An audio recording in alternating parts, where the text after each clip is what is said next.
في زمن الخليفة العباسي هارون الرشيد، كان يعرف عن بغداد بأنها مركز العلم والحكمة. وسط هذه المدينة الصاخبة عاش رجل يدعى بهلول. كان بهلول في الأصل رجلا معروفا بفطنته وحكمته، لكنه اتخذ مسار الجنون الطوعي للإفلات من قيود السلطة الظالمة. ذات يوم، كان هارون الرشيد الخليفة نفسه يتجول في السوق مرتديا زيا يخفي هويته. رأى بهلول يقف في ساحة السوق محاطا بالناس يروي قصصا غريبة ويضحك. أثار بهلول فضول الخليفة فقرر الاقتراب والاستماع.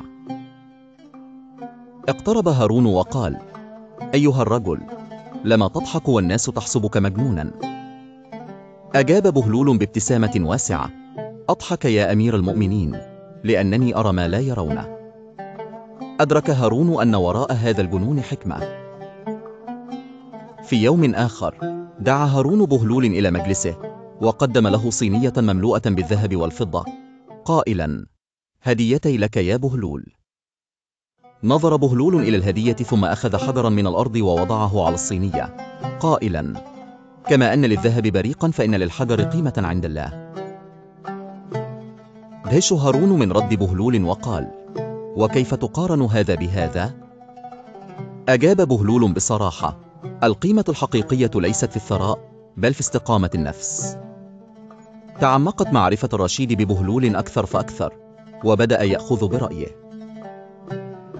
ذات مرة قال له: كيف أكون حاكما عادلا؟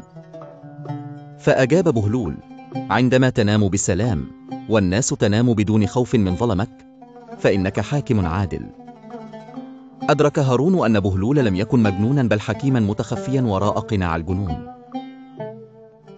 وهكذا من خلال المواقف العديدة التي مر بها كل من بهلول وهارون، تعلم الخليفة أن يرى العالم بشكل أعمق. المغزى من القصة أن الحكمة يمكن أن تتجلى في أكثر الفئات التي قد لا نتوقعها، وأن القيم الحقيقية لا تقاس بثروات الدنيا بل بما تحمله القلوب من صدق وعدل.